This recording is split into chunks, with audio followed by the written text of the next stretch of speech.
We're very pleased to welcome you to our Reed and Christine Halliday Executive Lecture Series this semester. I think we're starting off with a dynamite team that I'd like to introduce, and I think you're really going to enjoy today's session.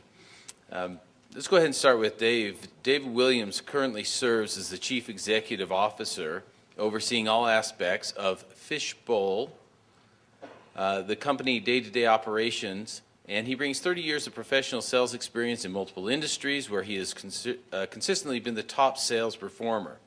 Since taking the top office at Fishbowl in 2004, he has created rapid growth, garnering national recognition for Fishbowl, including positions on the Inc. 500 fastest growing private companies and the Deloitte Fast 500 list. I think those are names you recognize. That's a pretty prestigious company to be among the top 500 of those groups, as well as other regional and local awards. David brings a unique fire, vision, and passion to his position that empowers employees to accomplish more than casual observers might think is possible. It is this unique leadership skill that has transformed a small, struggling software company into the industry leader Fishbowl has become in the time that David has been the CEO. Prior to joining Fishbowl, David held several other executive positions, including sitting on several company boards of directors. He's also spent several years in business consulting, helping other companies to establish and implement winning strategies. Prior to his years in consulting, David served as the CEO of Franklin Quest Canada and later managing director of First Things First, a division of Covey Leadership, a world leader in time management and leadership consulting. David holds a bachelor's degree in business management from Columbia University. Mary Scott is also with us today. Mary is the president of Fishbowl Inventory. She has helped several of Utah's most prominent high-tech firms move forward through their incubation to achieve big goals, and she is continuing her string of success with Fishbowl. Mary also serves as the Utah Valley University on the Executive Foundation Board of Directors and chairs the ambassador team. So she's kind of one of our own and is playing a key role in winning friends for the university that help us develop some of our programs. She brings a strong community focus to the company thanks to her experience as the Vice President of Grant Administration, E-Training, and Corporate Social Responsibility Programs at Certiport. From 2001 to 2009, she helped grow Certiport from a startup to a large business, providing more than 9 million certifications for Microsoft, Adobe, and other companies. Among her career highlights, Mary launched the first information bank in the state of Utah as the Director of Business Development and HR at Center 7, and served as a project manager for the U.S. Air Force at Sembach Air Base in Germany. She has extensive experience in business development, sales, training, and grant funding. She joined Fishbowl after being impressed by its efforts to give back to the community. Mary earned a master's degree in communications from Columbia College and a bachelor's degree in computer science from Indiana University, Purdue. She also achieved her senior professional human resource certification and is a certified professional instructor for Microsoft, Adobe, and Basic Digital Literacy IC3. I think you're really going to enjoy today's presentation, and with that, I'd like to invite both David and Mary to the stand.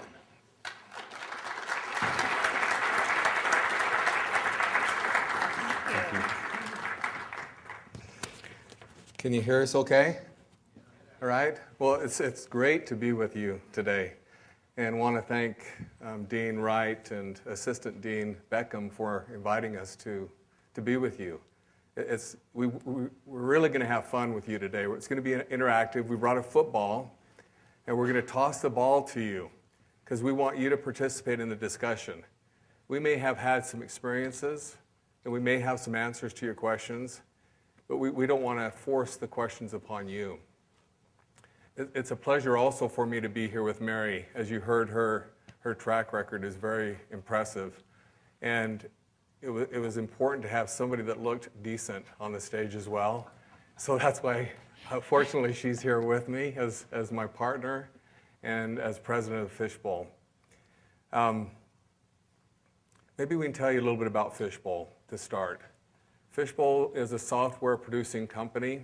We manufacture and inventory software that caters to small to medium-sized businesses. And as you'll hear our discussion today, we really believe in hiring great people. And we're going to focus a lot about what that means for you as you get ready to go into the job force. And then we have a great product that's produced by these great people, and that yields a great company. So it may sound simplistic, but it's the formula that works at Fishbowl. And we've won a lot of national and state acclaims, but I attribute it to great people and great athletes. And we'll get more specific as we go as to what that means. What would you want to share, Mary? I just want to say hello and who's ready to play? Come on, guys. Do you want to play or do you want to sit behind your computers and text? Hey.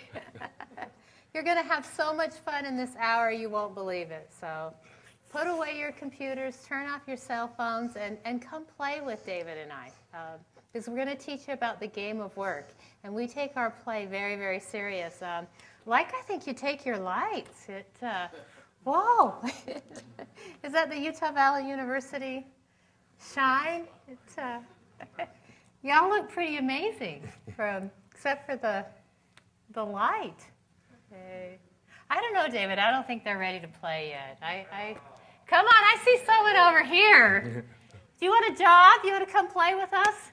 I heard an ah. Guys, what kind of energy are you going to take to your game of work? Here, let me throw him the ball. You have a question? Let's pose it this way. If there's one question that you would ask us if you had us one-on-one, as it relates to you going into to start a career, what would it be? That's the first question. Who could ask us a tough question or a relevant question to you? Who's bold enough to ask that question? Woohoo! Let me see if I can throw it this far. I haven't been throwing this ball. There we go. Yeah. Oh. Sorry. I'm supposed to jump.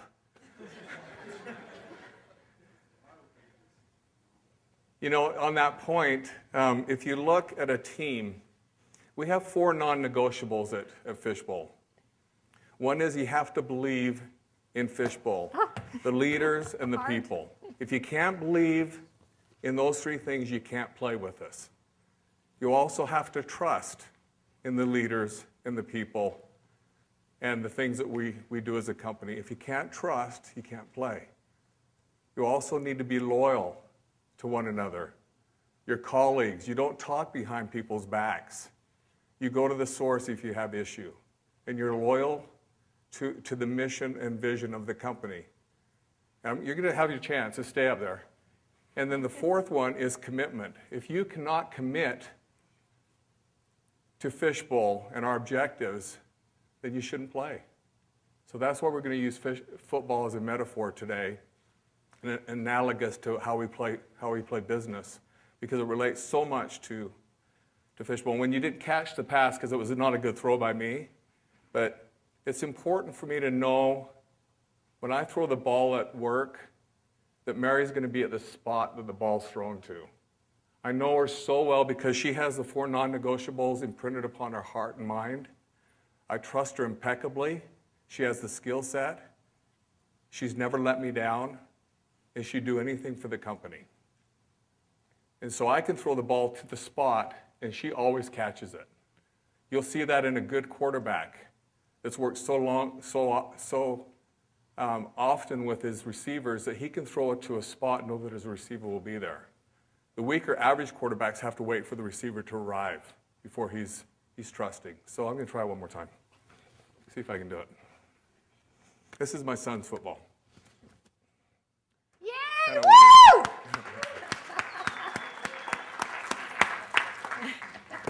Wow. Loud. My question would be, what can I learn? What skills would I need to learn here to be a benefit? So the question is, what skills you could learn right now while you're in school? Is it just in school? So this period of your life, trying to give you a little hint here. So besides school, maybe in life right now, what you could be doing to prepare for business or for workforce, what do you hope to do? Accountant. For a large firm to start? Okay. Mary? Well, I think you ought to tell him a little bit about asset management. Inventory control. Right now, well, let me back up as to how we would hire an accountant or somebody with a CPA degree. We follow, you know what GAAP principles are, I assume. You'd be surprised as to how many businesses, enterprises, don't necessarily follow GAAP principles. So when they're audited, there's something that sticks up, and it can be perceived as maybe you're not doing something ethical, or that you're trying to hide something, or you're trying to cheat the government on taxes. So as you study here, if I were to do it again, I had a business management degree, and I just didn't learn anything, frankly. And I learned a little bit about a lot of things, and I didn't really get good at anything. So if I were to do it again, I would be an accountant. I would take an accounting, I'd major in accounting, because it is the blood and guts of business. If you don't know how to read a P&L and how to know how to read a cash flow statement and to know whether or not you have enough cash flow to stay in business, you're dead. You can sell all day long and have incredible top line revenue, but if you don't know how to manage the bottom line and cash flow, you can cash flow choke and die.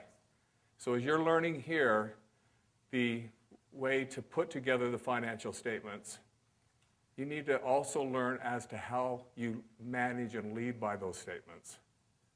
It's not just knowing how to put them together correctly. It's knowing what that information will provide for you and for the people you work for in order for them to properly lead the company prudently and in a way that they have strength financially and that they're audit-proof. Every time we have an audit, we spend all this money, and they come in for a week, and they give us a report and give us our financial statements back. And I go, why do we get an audit? They're supposed to help us. Well, because there was nothing that they could provide for us. We were impeccable in our financials.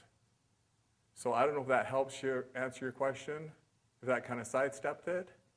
Did that? And along the way, I would meet with as many people as you can and network with as many people as you can to find out what they look for in an accountant or a CPA firm that they outsource to. A lot of small companies outsource to small to medium-sized accounting firms. When they get a little bit bigger, often they'll hire a controller and then maybe eventually a CFO and have an accounting department. That maybe is where you're headed eventually. Sometimes you go to the big four and then you want to back off and have your own gig. But, you know, you can learn right now before you get into the game of business from listening to others and preparing properly so that when you hit the road running in business, you don't have to learn on their dime. You can come in with not only the educational background, but you also can learn from others. You don't have to go out and experience firsthand a lot of the learnings of business. You can learn a great deal by listening carefully and networking appropriately. Dean Wright mentioned that's one of the biggest issues, and I know with my own children, they were really good networkers, and so they had multiple opportunities when they were out of school because they networked so effectively. So if there's one thing that we pass on to you today is please make sure you take time to network. And it's not getting somebody's phone number to just text. It's to take the time to go listen, to go then research, to put into practice and try to apply some of the principles that you've heard from them.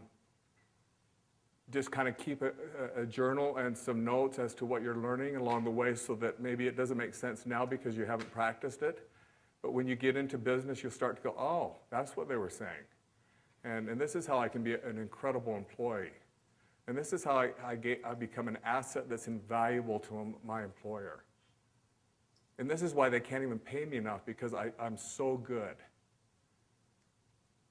That's what you want to be to an employer, that type of an employee. That was a long answer, sorry. I probably went way too long. Am I out of time already? I would just add, guys, too, one of the things that is so amazing about you all being here at Utah Valley University is you do have your engaged learning program, and you can work with Dean Wright, you can work with your teachers and professors, and you can engage in the community. And why is that so important is right now, more than anything, what David and I would encourage you to do is to find out what you love. What's going to inspire you? You can tell that there's nothing we'd rather do than be up here talking with you because we're doing what we love. And you get what we call scary good at it. And again, David and I take our play very seriously because it's the game of work. And so what I would do is encourage you to meet with Dean Wright, meet with your professors, get engaged in your community simply so that you can interview businesses and find out what you want to do with the rest of your life, where you're going to feel inspired and you feel like you're energized every single day to wake up and go play the game of work. Another question. What's burning inside you as you are a senior or junior thinking about leaving? So, I've got a two-part question. One came from your answer to him. So for those of us that are doing business management, would you say get out of that, or what can we do to make it effective? And then the other question is, what are common mistakes that you see people make as they come out of college into the business world? Good questions. No, you don't get out of something you start, right? But you can add to. If I were in, are you a senior or junior? Junior. So you still have time to add some courses. I would really rack and stack accounting. It's the blood and guts of business.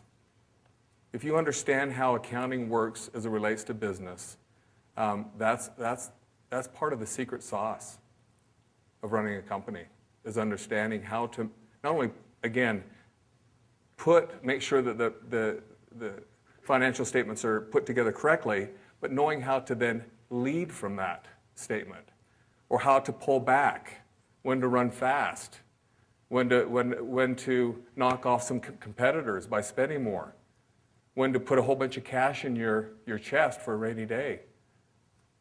So I would just take more accounting classes. Okay. Finance classes, accounting classes. What was the second question? Because I'm already worn out from the first one. What are just some weaknesses that you see people, or some mistakes that you see people make when they come right out of college that we could avoid? The question is, what are some of the weaknesses that we see in people coming out of college or university? Is that right? Yeah. That we see? Mary, why don't you take that? And I'm happy to. I've got some responses. Yeah, coming in, the one thing is it is a double-edged sword, because working in HR for 20 years, one of the things that we love when you come into our door and you interview is your spirit, your energy, your enthusiasm, your optimism. What's the one thing you haven't had? You haven't been in the game, and you haven't practiced enough. And so I can tell you the secret sauce and what we want to see when you come in is we want to see that you've practiced some. And so a lot of times too, the one area I can guarantee you never get a job is when you go in and just say, I have my degree now. What are you going to give me? This is the salary I want. This is the title. This is how I'm going to save the world because I have my college degree. And we're going to say, where is your experience? And one of the things that we look for too in human resources is what did you do for your heart, not just from where you were paid. So right now you have this phenomenal opportunity to build up your experience and your practice to get into the game of work. And so if you really do want that six-figure job, you want that corner office, and that might not be for everyone, but if those are the things that you want, start practicing now to, one, make sure you do want them, but two, that you're ready to get into the game. And so practice. Lavelle Edwards, a good friend, taught me that success is just all in the preparation. If you're prepared, success comes and meets you. Yeah. And also when we interview for people, fortunately as a company we've been able to continue to hire people even through the last couple of years. And we look for athletes. Athletes to us are people that have the competency and the capacity to play multiple positions. You may be coming in for a specific job, maybe in tech support to start, but we see in you leadership, We've seen you innovation, creativity, hard work, focus. You're ethical and honest. You're confident in who you are. You feel comfortable in your own skin. You've done your research on our company. And so back to what Mary said in preparation, but also to bring in your A game. And your A game is being established right now through university and through some of the other outside extracurricular activities that you can do. Instead of maybe getting really good at Halo, maybe you could spend time in the community and do some service opportunities and get connected through those outward opportunities through your church or through all the multiple organizations that provide service. We're very service-oriented. We serve as a company. We are servant leaders, Mary and I, to our employees. So if you come in with that disposition to serve, you'll find most companies will want you and be attracted to you. Often we'll see, well, not often, once in a while we'll see somebody come in and say, well, what can you do for me? Not interested. If you can come in to be an athlete with Fishbowl and you agree to the 4 non-negotiables, we've got a place for you. I don't really care if you got B minuses and C's in college. I want to see what you are as an individual. And we can sense that really quick. Yes, football? I have 2 questions. Woo! One is, what books did you read that changed your life? That's my second one.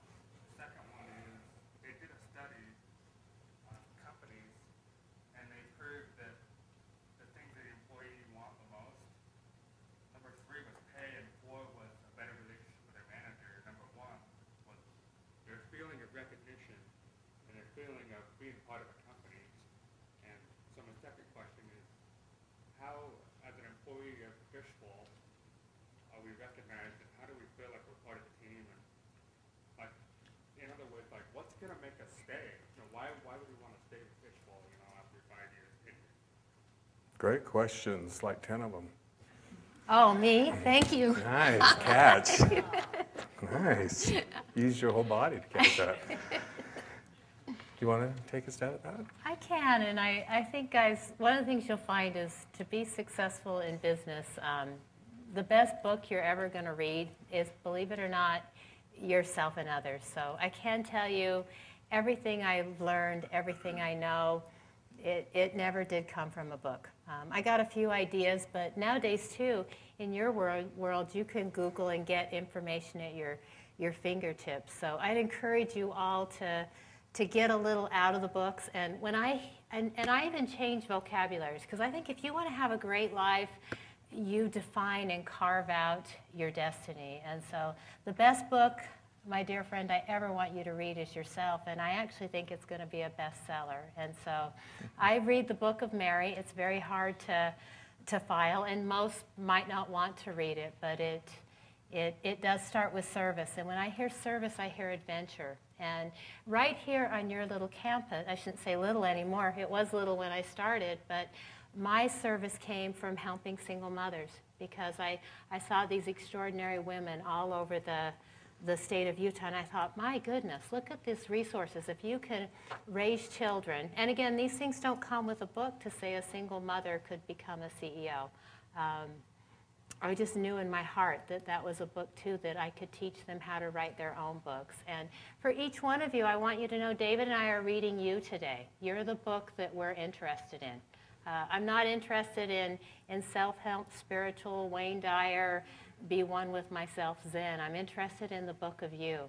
And so write your own books, define your own destinies, and again, then go and play. I took a tiny little grant with the National Science Foundation, and I got to go play on the Navajo Nation on the desert for 3 years. I got to drive up and down 12,750 square miles of desert and play and learn from the most extraordinary people in the world. And that came out of service, but who was the lucky one that got the adventure? And so you know, get out of the books, guys. Go out, live your life, break some rules. You're not always going to catch the football, but you're going to learn as much from when you miss the football. And David's going to tell you a little bit about something he taught me, which is agile football, which is learn to embrace those challenges. Learn to get really excited when you make a mistake. And that's a really good book for you to read.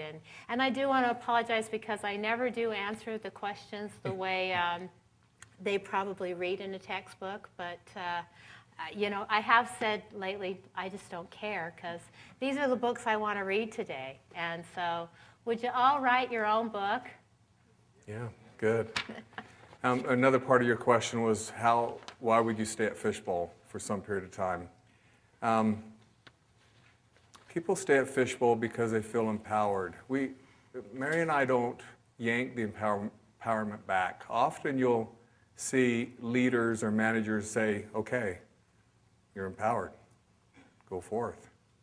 Succeed. And they'll come quickly back and look over your shoulder or start to minimize you as an individual to perform the task that was given to you or yank it back, actually. So the people at Fishbowl really like the fact that we empower them and trust them. And back to the agile methodology, failure is good. We look forward to failing because we always bounce up higher from where we fail to. And we do that in our programming. We do it all the way through the company. So we embraced failure because we can be stronger and better after we failed. And we also, our people know we love them. And we care about them. I know their spouses. I know their kids' names. And I'm interested in their lives. And work is just one of the roles that they have. And if they can be really happy and fulfilled at work, they'll be extraordinary as a husband or a wife or a sibling or a community contributor. And we also have a lot of fun. I mean, this is our business attire. Cool, huh, guys? If we have to wear, Sunday's enough tie wearing for me. So we like to wear this kind of stuff, and we play football. I mean, another great example is look at Mary. I mean, she's one of the most serious football players in the state, or maybe the nation. And she's, a $120, blonde, beautiful, and she can play serious football. And football, as it relates to work, is the fact that she embraces the opportunity to make an impact in a person's life for good. Like she did on the Navajo Nation, she does at Fishbowl every day. Let me just share, maybe this will answer a few more questions. As leaders, some of our non-negotiables with our employees. Maybe this will help you prepare, because a lot of them will be common to most employers or owners of companies. We expect our employees to do what they say they are going to do when they say they're going to do it. So get that last piece, when they say they're going to do it, is critical to an employer. It gives so much trust from an employer to an employee when they do what they say they're going to do, when they say they're going to do it. Another one is that we expect employees to behave their way out of that which they talk themselves into. You can't talk your way out of something you behaved yourself into. You have to behave your way out of it. And again, that goes back to trust and loyalty and commitment. It's so often in this generation, particularly even with my own children, they have a great story. And my 16-year-old, my youngest, is phenomenal with words. He should be an attorney. And he uses words to convince me that his behavior was acceptable. It wasn't. He needs to behave his way out of that which he behaved himself into. Words will not work. We expect employees to treat other employees, our key stakeholders, and our customers like family. And it gets back to some of our non-negotiables, being loyal. You're loyal to your colleagues. You don't have a meeting and then go into an office and talk about them. If you do that, you don't play with Fishbowl. You treat them like family. We expect our employees to increase their competencies and capacity continually. If you're not improving on your game all the time, you shouldn't be playing on our team. because we're on a championship season this season. We already had a championship season last year. We have to play better this year. We can't play the same way, or we'll score the same way, and it won't be high enough to win. So all of our people, we expect them to increase in their skill sets, their competencies, and in their capacity.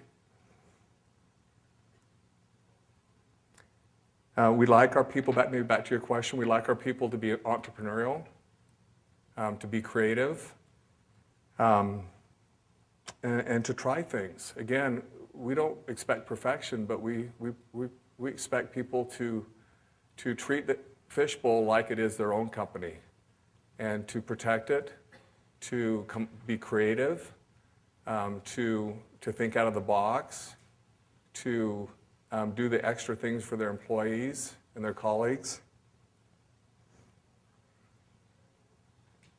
And we expect our employees to know where we stand in our own principles in our lives. And if our employees don't know where we stand on issues, they better be talking to us. And if they're not talking to us and they don't know where we stand on it because we say it enough, then they shouldn't be playing with us. So those are a few things. We have a few more, but that's probably enough for now. How about some other? Give us some tough questions. Okay. And give us a real tough one. Sorry. The main question that I have. Speak really loud, or I'll repeat it. Okay. Well, so you want your employees to continually build themselves in the sense of whether it's programming, competencies, or so forth. I'm assuming as a company you have resources available for them. Mary worked with Certiport for a while, maybe connections, business relationship to learn the newest tools as they come available. So I assume that exists, but have you guys as a company gone and adapted that to benefiting the community in a team environment? So instead of just playing football for us non-sports fanatics, I don't mean to be offensive. It's fine. To a service learning type environment, whether I don't need specific examples, I'm just wondering if that's an aspect of your corporation. So if I understand your question, it's what we provide as resources for the employees to continue to have increased or an ability to increase in their competencies and then therefore capacity. And then you had a second part in that question is what do we do to reach out into the community in terms of service? When you reach out, is it an individual within your company or like a team cohesion building exercise that you're then benefiting the community? That's a personal question from me. Okay, I'll answer the first one, and Mary's will do great on the next one, on the second one. Yes, we do provide opportunities both as a full team to increase in competency and skill set, and as individuals need them. So getting back to empowering people, if we don't empower them with resources, we're setting them up to fail, right? So we as leaders need to protect our people so that when a task is given to them, that they're given the proper resources internally and externally to succeed. And if we've not done that, then we're poor leaders for them. So yes, we do that. We do it on an individual basis, we do it on a small team basis in different departments, and we do it as a company as a whole, continually. We're investing in our company and our people. We're investing in our people every day financially. So that's the first part, right? Does that answer your first question? And then the next one would be how we serve. And I think you're spot on. First is how do we serve our employees? And the part that I love about Fishbowl is we all come in very, very different shapes and sizes. And some of us like to play ping pong. I think as you can tell, we're all pretty serious, geeky, hardcore technologists. And one of the things that I loved that David put into place at Fishbowl is there's a little bit of time set, about 3 hours every Friday for what they call Free Thinking Friday. And that's the business incubator side, where all the new great ideas come. And they don't come from these massive think tanks. They come from the people while they're building, while they're thinking in their free area. And so it is, when we say you're very serious about playing, you can be on David's team and you can root for the University of Utah. I'm a Nebraska fan that wears red half the time. And so, but you're cherished and celebrated, because how David built a team is every single one of us is unique and different. And when you walk in David's door, and what we're trying to give to you today is it's the spirit that you bring. And so when David and I see your spirit, we don't know if you vote for football, soccer, basketball. We don't care, honestly, what religion, what gender you come from. What value can you add to the team? And how that equates to you all in business is David's got 5 new products on the shelf. Those 5 new products, guess what they have that no one else probably has in the industry? They have the spirit, the love, the generosity, the care, the support, the mind power of the Fishbowl employees. And they put everything into that. And what I call it is fire in the belly. And I can tell from HR when somebody's building with fire and spirit in their belly. And that's a product somebody's going to want to buy. And so that's where, too, if that helps for you to know that we talk about football and the game of play, but David and I cherishing, caring about the uniqueness, celebrating every single individual, that's another part of the secret sauce that sometimes, too, I've been part of those sterile think tanks where you take 3 years to incubate a product and you overthink it. David and I get the employees in the game. We take what they're passionate about. We incubate it. And then Fishbowl gives birth to it in just the cutest little fish flowway I've ever seen. And how do you give that back to the community? You give it back in 2 ways. One is 90% of the Harvard people and the MIT people, and again, I'm talking with my HR hat on now, they've been taught in a classroom, very sterile. They've not played what I call the game of life. They haven't been knocked down. David doesn't hire you if you haven't been tackled a few times.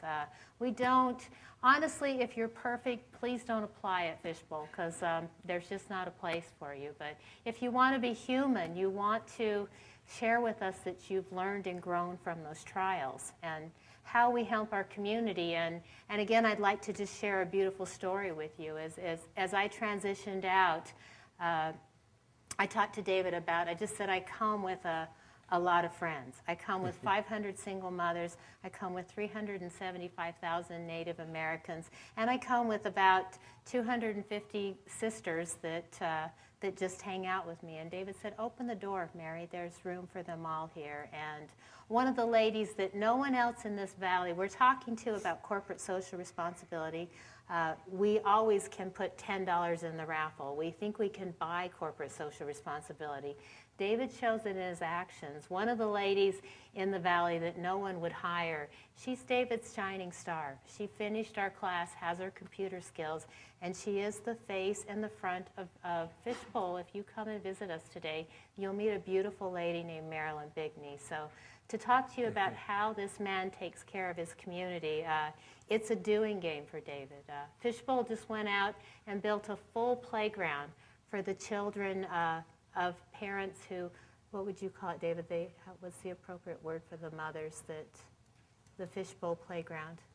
Yeah, there was addictions. Yeah, these mothers had some challenges, but David and the Fishbowl employees said the kids need a place to play. Kids need a playground. So you want to see corporate social responsibility, you can learn it again in a book or come to Fishbowl and you'll see it in action every day. Sweet. Can you do that one? I don't actually throw very straight.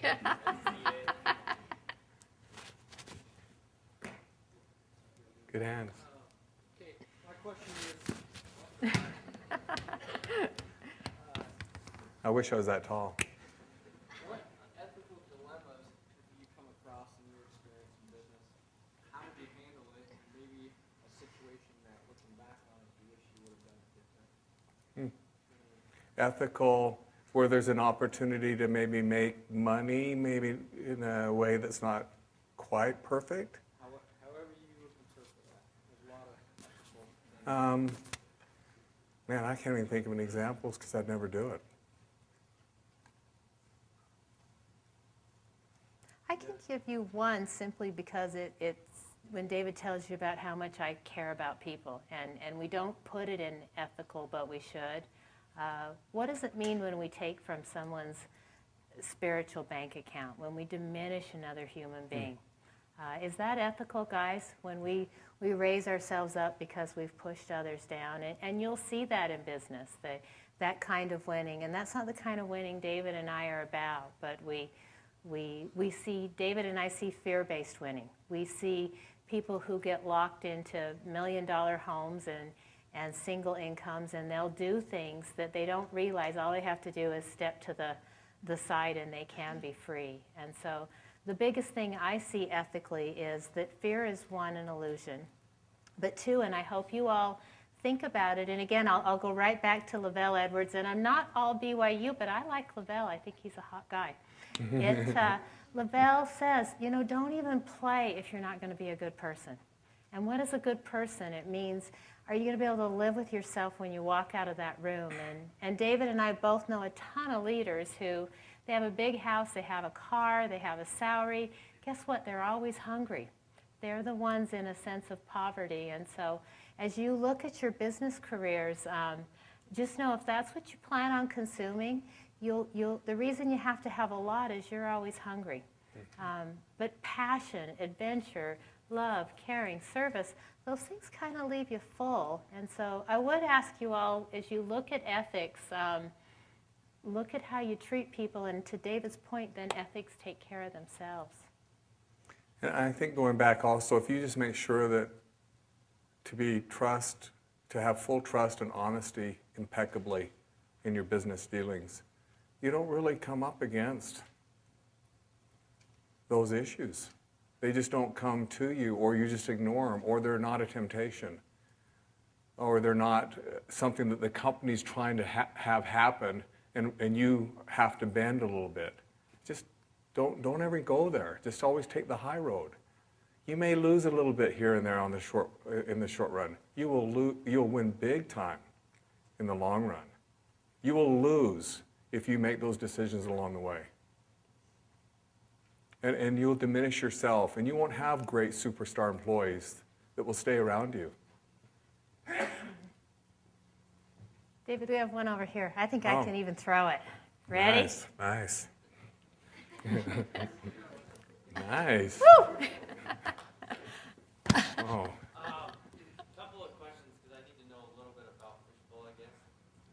What is your primary focus in marketing? Like, how do you sell your company products?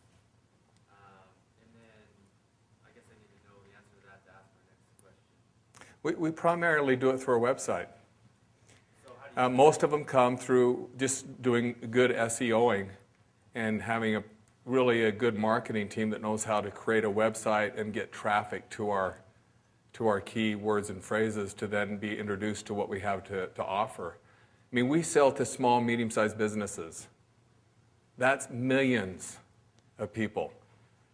Most companies, even though we're the largest, we're the most sought-after add-on to QuickBooks in the marketplace. Most people that come to us still have never heard about us. So it's interesting. It's a challenge because it's a massive market, and it's beautiful because it's a massive market. So we primarily get our leads, people that are interested in looking at our product, through our website. Then we have another source that is growing, which is a reseller channel, which is about 400 people that are accountants that bump into people that have assets and inventory that need to have a software that manages it. So we deal a lot with CPAs and CPA firms and accountants. In fact, that's the majority of our resellers. So I just kind of wanted to give you a scenario to kind of see how things run at Fishbowl. Say one of your marketers that is in charge of developing your strategy for approaching these people was struggling to understand your software because they're in two complete. You guys develop the software. Yes. So they're in two different departments, whatever you want to call them. There's the engineers and then there's the marketers. How do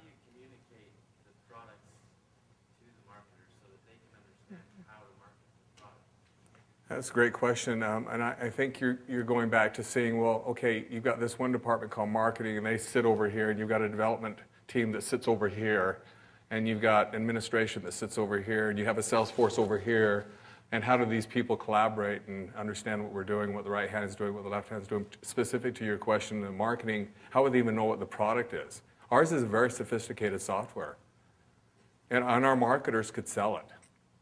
They could demo it. So we have our developers and marketing team often sitting next to each other, talking through. We'll have our engineers come over and help them develop the marketing strategy. It's not isolated. Getting back to Agile, we have people sitting next to each other. We don't have any departments. We have just different roles that people do. You'll often find in any one room people from every department working together on projects. So I never think of it as departmental. We're agile, and we build a product, and we sell a product, and we service the customers. And it takes a full team, a full company to do all three of those, not just three different groups doing them independently. We're very interdependent as a company. And in getting back to it, literally we have people sitting by each other collaborating on these issues from departments. I don't know how else we'd do it. You'd be right. It'd be right. How would a marketing company even know how to tee it up correctly if they didn't understand the product? That would be a sad day. That'd be a company that would not last very long. Good question. Sorry, I've got a quick question. And we're down to like 5 minutes, is it? Okay. Just first of all, how many employees are there at Fishbowl currently? 78. And what do you do to prepare for when you double that size? Increase their capacity and competency. It's not a one-to-one ratio. Okay. That's another important element that you can learn as you are employed is how do you increase the revenue per employee? And you have to get to a certain point as a company to have the infrastructure sound. You have to have your foundations, and you have to have all your strength built first, and then you can really go tall fast. And you can break through inertia because you've got the bandwidth, you've got the competence, you've got the skill set. And so in order to get another dollar, all we need to do is move the fulcrum over now. Instead of 1 unit of input getting 1 unit of output, we can get 10 units of output from the same 1 unit of input.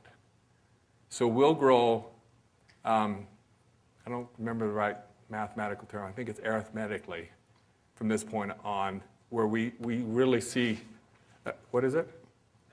Exponentially, yes, that's better. It's been like 35 years since I've been in school, sorry. So we're prepared now to see double and tripling revenue with nearly the same amount of people. And it won't be them doubling or tripling their workload. It's because you've got the synergy, and you've got the rhythm, and you've got the right athletes, and you've got all the skill set, and you're in rhythm. And you can flow very fast when you get into that mode. And we're in that mode right now, and it's really cool. And it's interesting because about 4 years ago we were there. We were just going, poof, we're just killing things. We're going so fast that we didn't even know what to do. And we held the bottom line strongly. And then we kind of flattened out and kind of went like this and just started to kind of gradually grow. Now we're back up to another growth spurt. And I attribute it to the fact that we spent and hired the last 2 years, got incredible talent that was available because there was such a surplus in the market as far as talent. And we hired. And we've got the team now to really go out and score big. Scary big. Our offense to score revenue is really incredible. One last question. I'd like to, though. I'd like to try one at the top. You want me to run up there? No, I'd hurt some computers or something. I was curious, we've heard a lot about principles and non-negotiables at Fishbowl. And I was just wondering what you guys do as president CEO to make sure that employees are continually following those principles and those non-negotiables. Because I'm sure sure that you get a lot of people that you hire from other companies that aren't used to that kind of environment. And again, when you practice what you preach. And so what David and I did today is, well, this week, which was kind of fun, is, and to your point, how do we break the old paradigms, is David and I had, instead of having a company meeting and saying, here's your budget and here are your projections that 15 analysts outside of the company put in, here's what you're going to do, we said, here's your football kickoff, and here's the people that are on offense, here's the people that are on defense, here's the people on special teams. Here's your playbook. Guess who's going to write the play? It's going to be you guys. Do you want to get into the game of work and play? And so that's how David and I break those old paradigms, is when we walk our talk. We show every day that we put who we are into Fishbowl. And again, it's just that. You can't have a here's that word again for we need. There you go, that. See, I can't even say the word anymore. But, you know, we literally tore up those org charts and said, do you want to play? Do you want to? This is our offense team. And I've never met anyone in my life who can play football like David Williams. David can win, and everybody wins when you play with him. And he's teaching us that you need a really small defense when you have a fantastic offense. But guess who wins the game for you? It's the skinny little special teams people. And so everyone knows how they play, how the game works, and so the answer is you have to show it in your walk and in your actions and how you work with your team every single day. Let me just add one thing. We make sure our leaders, the only way it works is if the leaders buy into the 4 non-negotiables and they walk their talk. So we become just resources to our leaders. If you've got the right leaders, they work with the teams, and they display it all day long. We're not on the front lines with all the employees all the time, but we are with our leaders all the time. So if they buy into what we believe in, and they can walk the talk and play football the way that we want to play, it all works from there. And you know what? They ferret each other out. If there's somebody that's not playing and is weak on the team rallies around them to help them. And if not, they're not willing to be helped, it's probably not a good place to be. So thanks. Thank you very much. Thanks, guys.